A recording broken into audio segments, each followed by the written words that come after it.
Hello, hello.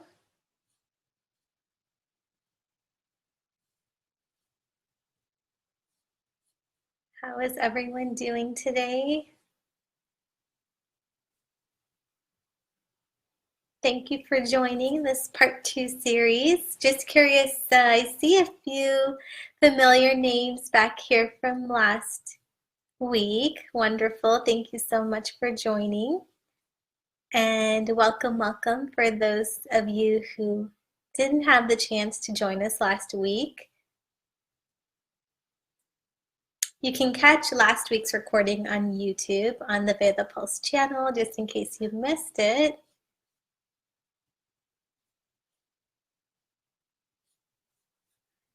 All right, so we'll go ahead and get started.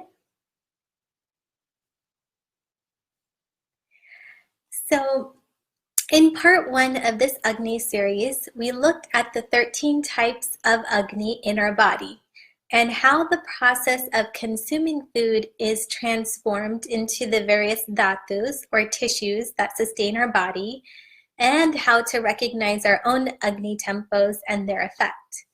Today, we're going to share some practical suggestions to maintain a balanced Agni through looking at how the intake of food can promote a state of integration between our body, our senses, our mind, and soul. And then we're also going to take an in-depth dive into Ayurvedic dietetics, and lastly ending with herbs and spices for supporting the various types and tempos of Agni. So with that, let's get started.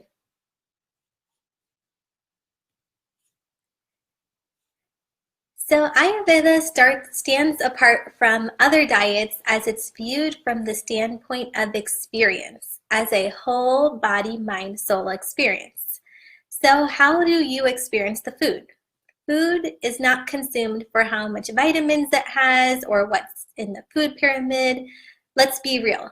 Food is consumed because of how you're feeling and what you're going through. There is hunger, but how do you make those choices, whether to eat popcorn or salad or burgers or pizza? It's not calories based, even though our intentions are there. Say when you go to a restaurant and you see a menu, the memories of the food's texture, how it makes you feel in your mouth, the temperature of the food, it's planned in your mind, and then you make a choice. At that point, your calories are out of sight, out of mind, and your comparison to the food pyramid is also out of sight and out of mind. So appropriate intake of food helps to promote that state of integration between our body, senses, mind, and soul. It's not just our tongue and our mind like we usually are accustomed to thinking about. Intake of delicious and wholesome food associated with a pleasing and wholesome smell, including the taste of the food, the color, the touch, and sound. And you may be thinking, sound? Well, that crunch when you want something crunchy like chips or something, it's quite satisfying. And it nourishes separately the smell, taste, color, touch, and sound as well as our olfactory, gustatory, optic, tactile, and auditory sense organs in the body respectively. So if the food is only delicious and not wholesome, then this does not contribute to the sustenance of our body and the nourishment of the sense organs and their objects like the smell, taste, vision, touch, and sound in the body. Similarly, if food is only wholesome but not delicious, then this does not provide nourishment to our senses. We don't feel satisfied, and their objects in the body instantaneously, they just don't jive together. So food should be both delicious and wholesome, and I'm sure you would agree. So there's a pathway for this, as noted on the bottom of the slide here. This is the sequential order of experience. It happens all the time, maybe with something you smell or touch, but this sequence is happening.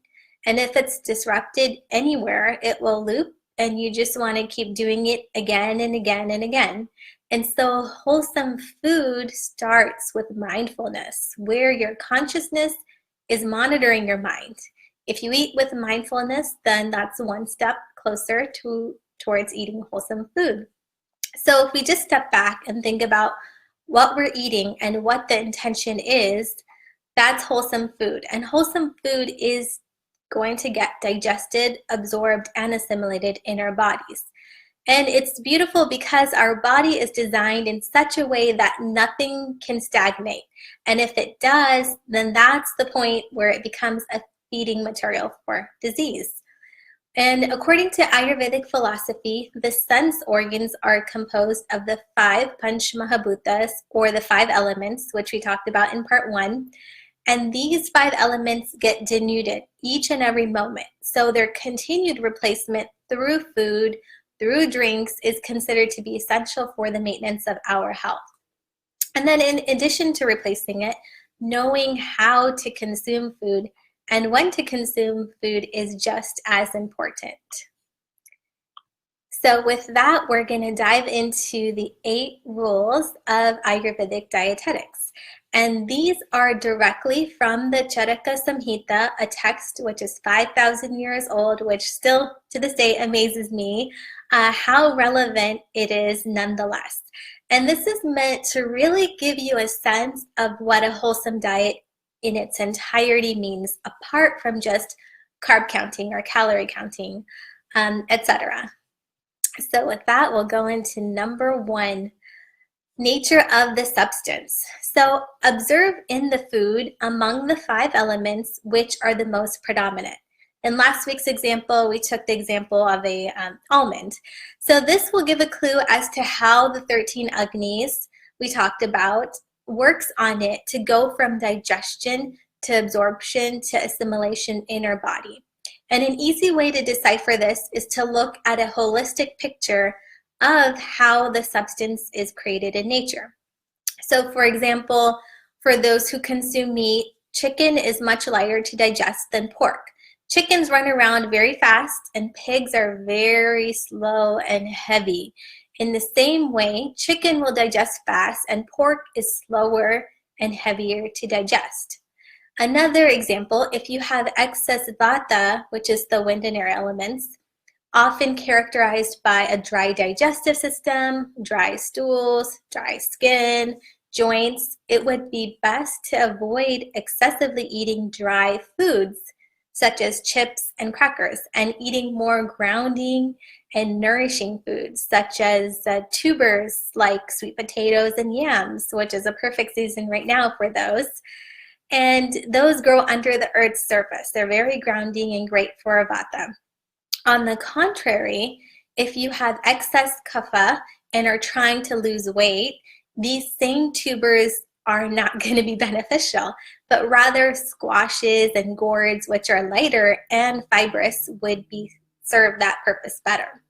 So we can see the nature of the food we are eating, whether it's heavy, dry, cold, unctuous, etc., are sure to cause the exact same effects in our body. The classic principle, like increases like, always holds true. Number 2, processing. So processing results in the transformation of the inherent attributes of substances. So that transformation of the attributes is affected by, diluting something or heating it up or cooling it down or cleansing it, turning it, blending it, storing it, maturing, flavoring, preserving, canning, etc., etc., etc. So for example, when you boil vegetables or bake them, it has a different effect on our body. With boiling, you have more of the water element, which may be better for an individual with high vata or dryness. And with baking, you have more of the air and fire element, which may be better for high kapha or someone trying to lose weight. In the case of nuts or beans, the process of soaking adds the water element into it, and it becomes less aggravating during digestion. And then on the other hand, over-processing also comes into play here. While it's often heard that sugar and gluten are bad, there's a clear difference, undeniable difference between white bleached genetically modified sugar versus organic coconut or unrefined sugar, or between white genetically modified bleached flour versus organic farmed whole grain wheat. The former are stripped of their nutrients while undergoing the many, many stages of processing that they go through, while the latter still have the nutrients and the fibers intact. So it's important to also keep in mind how our food is processed. Number 3, combination. So when combined, the food substances may produce new qualities and new actions that may not always be found in individual substances and are not always good, contrary to the mindset that more is better. So I myself was guilty of this mindset before I came across Ayurveda. I would often make smoothies mixing nut butter, various veggies, spirulina, chlorella, acai, hemp seeds, you name it, all the superfoods, all the new ones that come out. And that was what I thought was a super nutritious smoothie. I kept wondering why I didn't feel as amazing as I should by having the discipline to have these very healthy smoothies regularly. And this concept of food combining really shed light on why. Mixing all these things that digest at different rates is a lot for our agni. It's a lot to digest, absorb, and assimilate at one time. An example of improper food combination is when you combine 2 or more complex proteins together, like say meat and beans. All the enzymes and hormones in our body are made from proteins. So if they're not broken down properly, they have the potential to start acting like artificial hormones or proteins in our body. Another improper combination is mixing dairy with fruits, like is shown in this picture. Just as milk curdles when something sour is put in it, the same happens during the process of digestion when these two are combined. So it's better to consume these separately to derive the best qualities in each. Having milk with every meal or combining fish with milk are also considered as incompatible combinations. In Ayurveda, it's no secret that stubborn skin conditions can be vastly improved by simply avoiding combining these foods. Another one is avoiding combining ghee and honey in equal volume. In studies, this has been shown to raise IgG levels, which can later develop into an autoimmune disease. On the other hand, a positive combination would be using spices in combination with heavier to digest foods to increase our agni. And we're going to go over some herbs and spices to increase agni a little bit later. So move on to number 4, quantity. This is a big one. This is often where our senses get the best of us. Channels of our body can become inflamed or irritated if the amount of food is not right. For the purpose of taking food, the stomach capacity should be divided into 3 parts. One part of it should be filled up with solid food, the second part liquids, and the third part should be left for Vata, Pitta, and Kapha, or the 3 doshas, to do their magic. And this doesn't mean, okay, I could eat some solid food, then I have to drink water or liquids to fill up this, rest. It's a combination. So if you're having soup, that's going to be a mixture of the two. So think of it in that sense versus the literal sense. So if one eats in this way, it's said that one does not fall victim to any of the harmful effects which are out of food taken in improper quantity. When food is taken in proper quantity, there is no undue pressure on the stomach, no obstruction to the proper functioning of the heart, no pressure in the side of the chest, no excessive heaviness in the abdomen, and there's proper nourishment of our senses. We get relief from hunger and thirst. We have a feeling of comfort, whether we're standing, sitting, sleeping, walking, exhaling, inhaling, laughing, talking. And food taken in the morning should get digested by the evening. And food taken during the evening should get digested by the morning. And it also promotes strength, complexion, and healthy weight just by following this. So we can see by eating in this way as part of our lifestyle can give us much longer lasting results than expensive weight loss pills and supplements. It's so much more sustainable to do it this way. And it's also important to address that consuming an insufficient quantity of food does not help improve strength or growth or vigor, and it becomes a cause for all diseases of vata origin.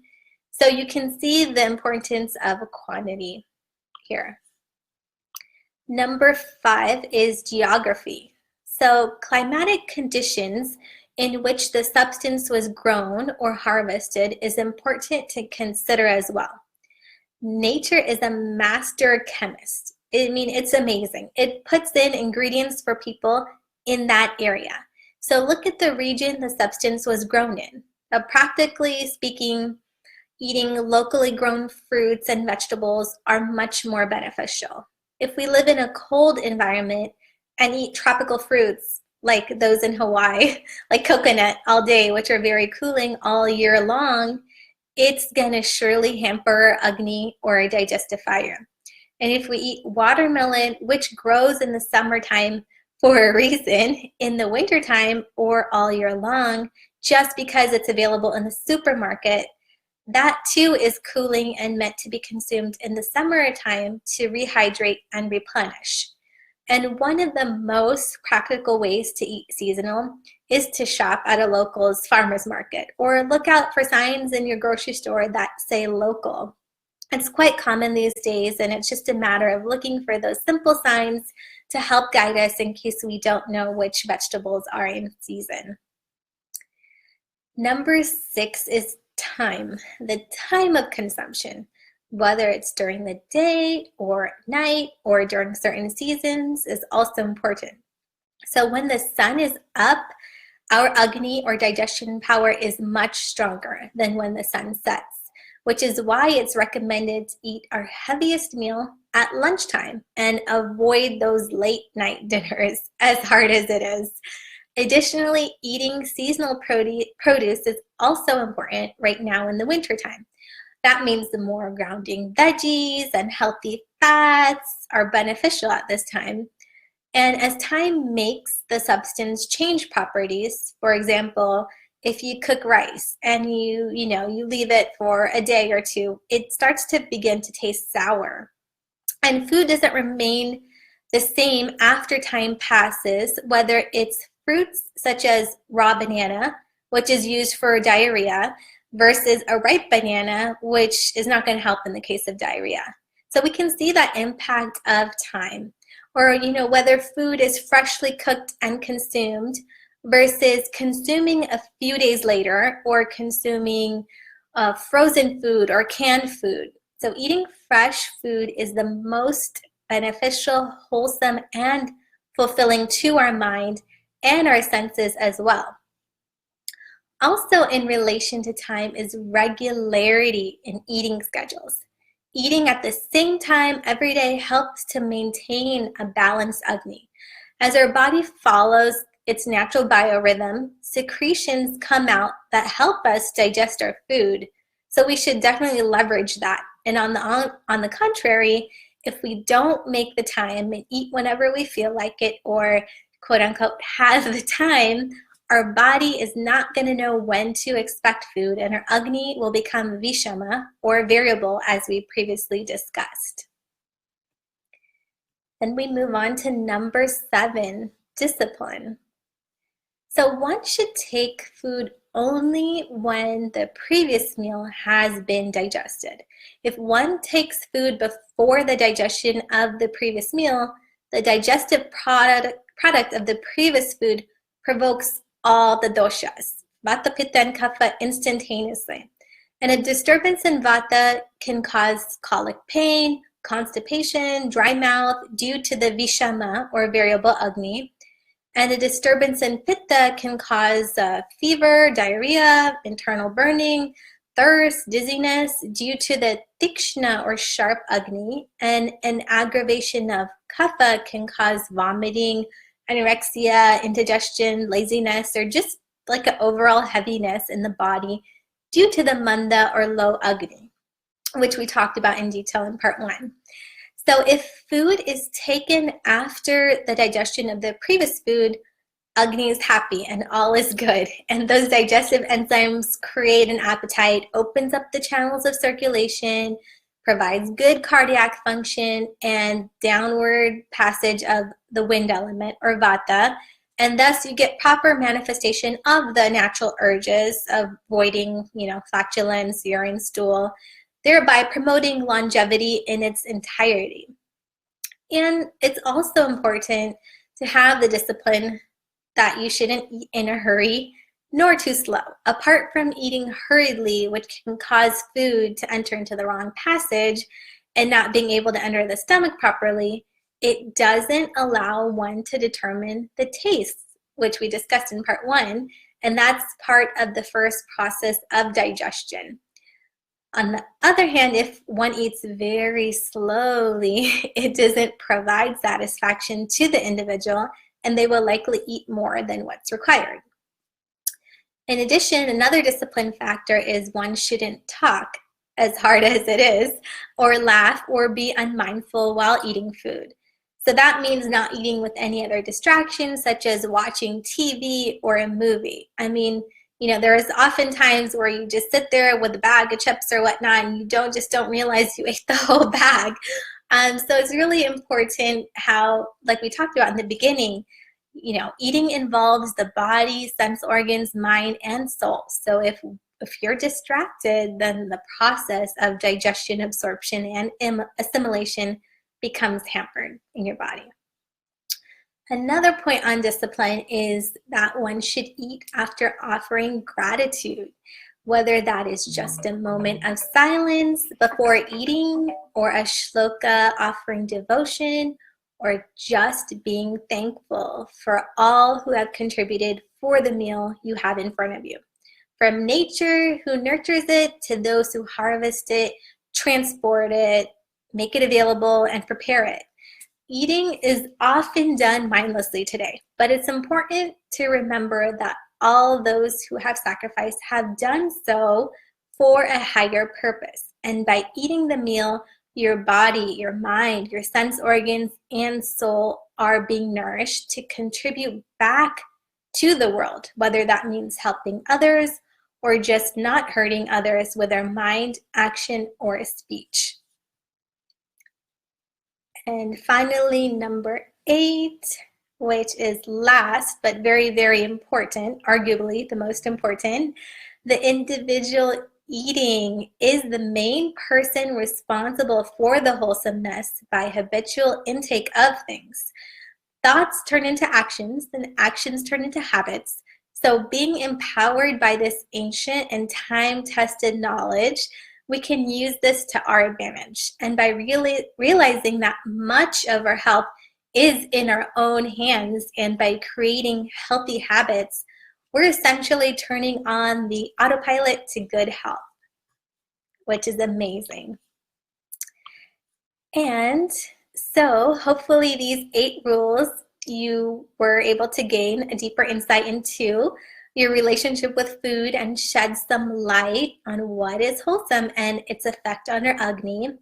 And before we move into the treatment aspects, I would like to mention that wholesome food taken even in proper quantity does not get properly digested when an individual is afflicted with grief or fear or anger or sorrow or excessive sleep or excessive vigil. For an elaboration on how emotions affect our well-being, you can check out the webinar from last month. And emotions are often generated from our interactions. And so especially now in the current time of COVID, it's so important to maintain good and healthy social connections. I wanted to add in there because it's so important. And so a key principle is to balance the agni first and then nourish. In part 1, we saw that the 7 dhatus or tissues are continually formed in that same order. Rasa being the first dhatu and shuka being the 7th. And how each preceding dhatu plays a nourishing and a precursor role of the subsequent dhatus. This concept of the seven dhatus is linked with the fundamental Ayurvedic concept of tissue nourishment and tissue metabolism and the concept of genetic transformation of those tissues. And we saw how all the tissues, doshas, malas, derive their nourishment or constituents directly or indirectly from food. So now we're going to talk about specific spices and herbs that can help ensure that we derive this nourishment, but preface with a concept called virya in Ayurveda, which are essentially qualities or potencies of a substance. A substance is either classified as heating or cooling, but sometimes it's neutral. And it's important to note that it's not just limited to the temperature of the food, but it's the actual nature of the food.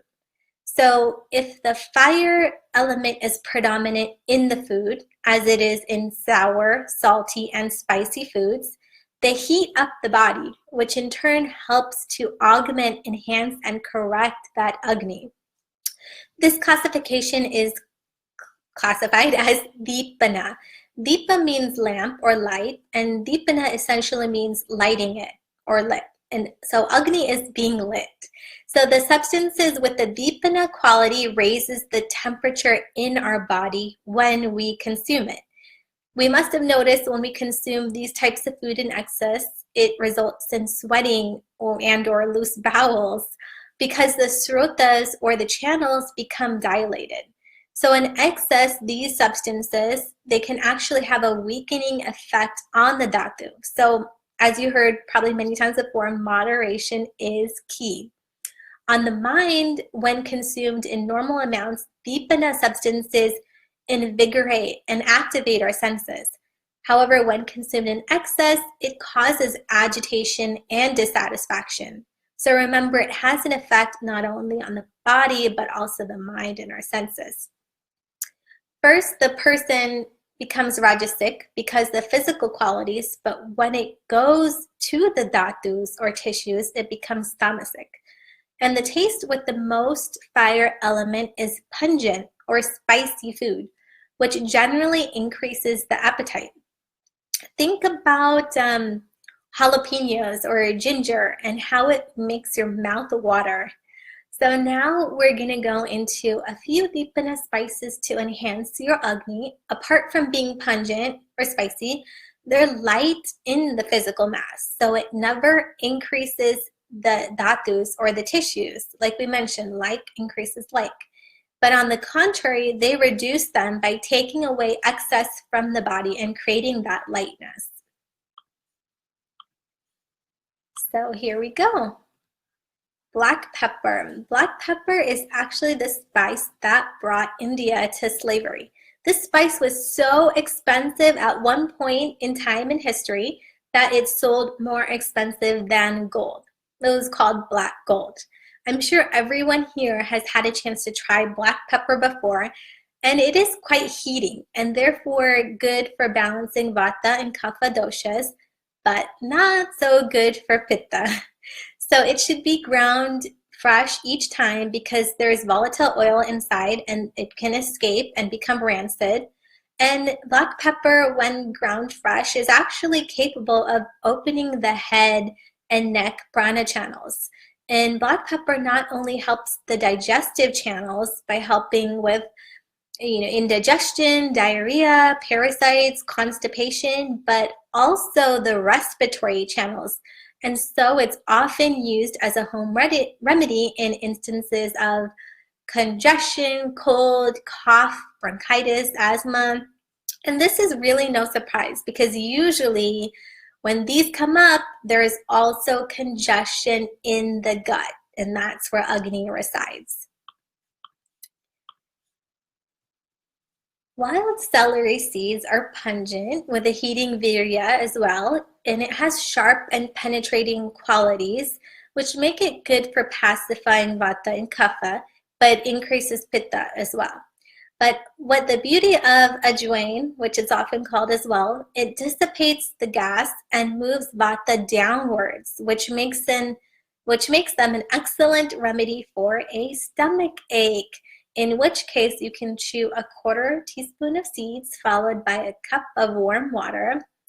And they can also be useful for when babies have colic pain. Usually a few seeds are put in boiling hot water, then you strain it, cool it, and a few drops of the tea can be given after feeding. And what that does is help push vata downwards, which is usually the cause for constipation, as well as cramps, menstrual cramps, which is connected to the lower back pain. And these seeds can also be added to vegetables or beans to help reduce bloating as well, if that's an issue. Fennel seeds, these are very tasty. They're sweet and cooling, and they pacify all three doshas. It's a natural blood cleanser, and for those with an agni tempo like tikshna or sharp agni, often characterized by acid reflux, it's better to have agni correcting herbs post meals. Something as simple as chewing some roasted fennel seeds after meals. Fennel helps to normalize pitta and is one of the best to rectify the digestive and metabolic activity by enhancing the Jatara Agni, which we discussed largely controls the other 12 Agnis. And this optimizes our body's ability to digest, assimilate, and excrete the food effectively. We talked about the importance of Agni in part 1, but to reiterate, it is so important to enhance your Agni to make sure the food is digested, to ensure there's no stagnation or that Agni doesn't get negatively affected by a not so good meal, for example. And many times you can see an accumulation of ama or undigested food that act like toxins in the body, on the tongue in the form of a thick white coating. The tongue is actually an excellent way to gauge health apart from the pulse, and the Veda Pulse actually has a tongue analyzer module in addition to the pulse analyzer, and I point this out in that this technology gives further credence to the ancient ways of examination in Ayurveda. Ama is not digested with only dipana. It's very sticky and gooey and stubborn and forms a surface not easily exposable to Agni. So Agni-enhancing spices or herbs don't change the state of Ama. For that, we need this pachana quality. And you can think of it as dipana as lighting the fire and pachana as cooking. Pachana is the quality of those herbs that are capable of digesting the ama, and these are usually bitter, astringent, and aromatic. A substance that has a pachana effect can make the ama porous, and thereby it exposes it to the agni. And the bitter taste is made from the space and air elements, which are expansive, and that's how they can dissipate the congested ama. And the astringent nature has the ability to draw away the fluid that's making the ama sticky and non-digestible. And the aromatic quality is very essential because ama has a foul odor and it often comes up in sweat and stools. So to counter it, this quality is very beneficial, kind of like internal air freshener. From modern studies of pharmaceutical input, the pachana herbs have volatile oils in them that are capable of bringing in that expansion in the mass of ama that's present and takes away the foul odor due to the trapped ama inside. A few herbs and spices have both the dipana and the pachana qualities, and one of those is ginger. So ginger can ignite all the 13 agnis, the Jatara Agni, the 5 Panchmahabhuta Agnis, and the 7 Dhatu Agnis.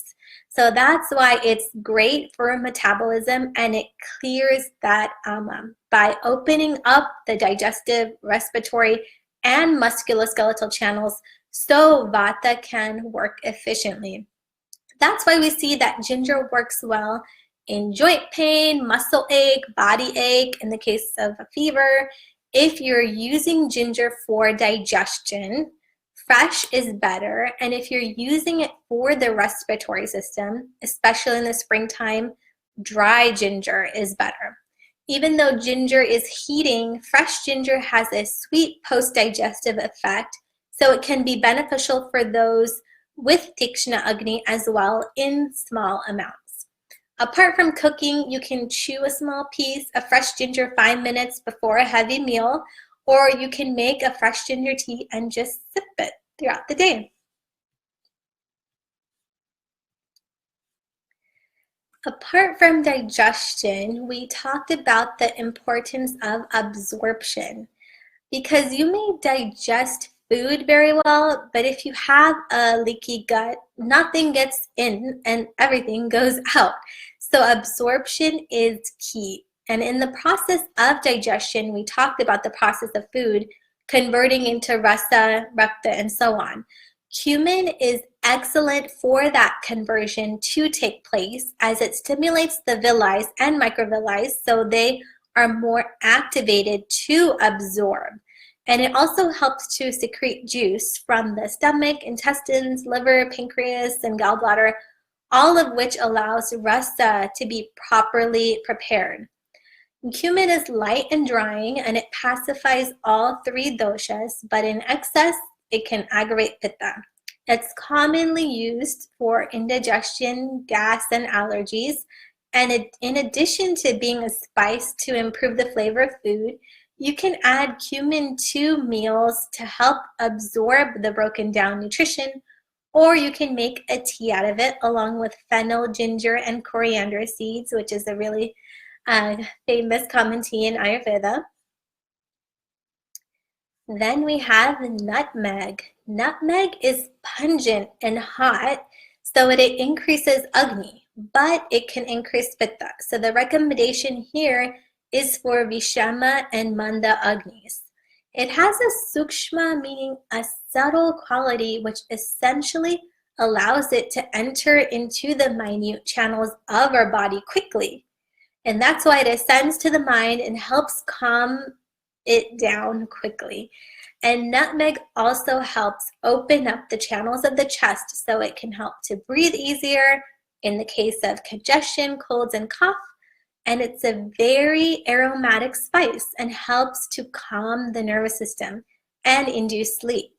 So a little pinch in some warm almond date milk at bedtime makes a lovely drink and a nice way to end the day for sure. Since we have a global audience from many parts of the world, I wanted to make sure we had spices accessible mostly everywhere, and so the aforementioned spices were mentioned.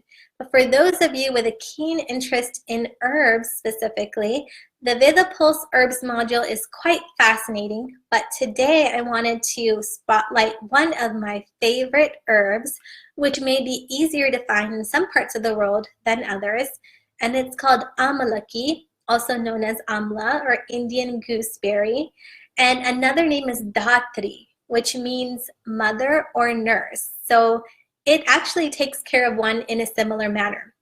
This fruit is compared to a nursing mother, just like mother's milk nurtures the baby. In part 1, we saw that a secondary tissue of rasa dhatu was breast milk. In the same way, amalaki makes good rasa dhatu, which nurtures our whole body. And in winter, everything becomes depleted. I mean, if you look outside, you look at the trees, poor trees, they look so depleted. Same thing that's happening in nature is happening inside our body. So we have, dry skin, all those kinds of things. And amalaki is both dipana, pachana, and it's also a rasayana, which means it's rejuvenating to our body. And it's the main ingredient in Chyawanprash, which it's a popular elixir tonic jam that's often used for immunity in Ayurveda. And it has the richest source of natural vitamin C on earth and has all 5 tastes except the salty taste. So we talked about balancing agni first and then nourishing. And the beautiful thing about amalaki is that it does both at the same time, in addition to rejuvenating, which is rare. It's great for all 3 doshas and tempos of Agni, as well as all 13 types of Agni. And if you can't get the fresh fruit, you can find it frozen, which is second best, not the greatest, but, and if you can't find that, then it's commonly available in dried powder form, in which case you can put 1/4 to 1/2 teaspoon dissolved in some warm water and drink it. Great for winter. And to end on a sweet note, honey helps to normalize the agni. It removes the coating due to kapha and meda, the fat tissue, so it's cleansing, and at the same time, it helps to absorb the nutrients and balances all 3 doshas. It's interesting to note that old honey, over 3 years or so, is good for reducing meda, or the fat tissue, whereas fresh honey is more bulk promoting and increases shukra, or the reproductive tissue. Honey should never be heated for everyday use since its properties are changed. And in the Charaka Samhita, it is actually encouraged to take honey in small amounts for health daily. And even in modern medicine today, we see that honey has the ability to improve the gut microbial balance.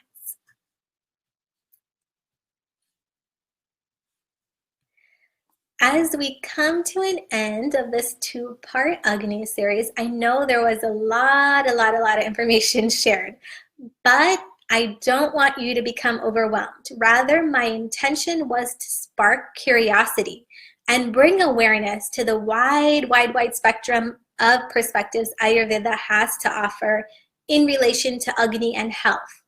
We spent a good amount of time going over diet. However, lifestyle, exercise, and sleep are other important factors that help support a balanced Agni.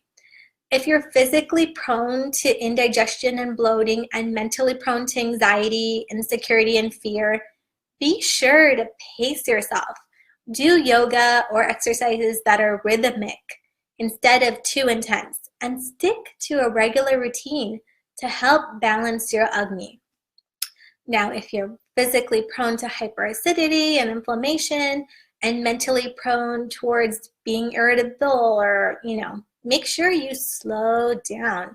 Exercise in moderation instead of too intensely, and be sure you get adequate sleep. Preferably be in bed by 10 p.m.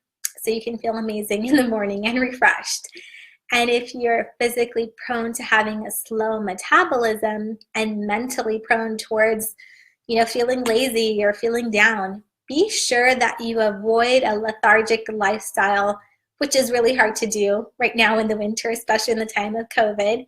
But get out there and get moving, keep moving, including enough exercise to work up a nice sweat, along with avoiding to oversleep and avoiding the sleeping in. Hopefully, these are very practical tips that should be easy to incorporate in your daily life. Pick at least 2 things you're inspired to do better or differently, and build on out from there. In line with Ayurveda's focus on proactive prevention, my hope is that each of you can recognize when your Agni is not in balance, and moreover, take care of balancing it before it snowballs into what we call as dis-ease. And that's a wrap. Before we close out up to our 2-part Agni series today, are there any questions? Oh, thank you for your comment, Michael. Very good information. Great job of presenting Ayurveda principles. Thank you so much. I'm glad you found the information very useful.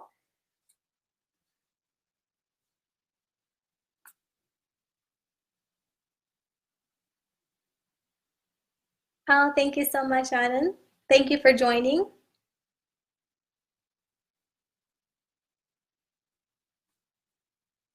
All right, well, if there are no questions, it was an absolute honor to share this information with you. It's one of my passions, so I hope you have a wonderful holiday season. and a new year full of amazing health. And thank you so, so much for joining. Namaste. Thank you, Kelvin. Thank you for joining. Take care.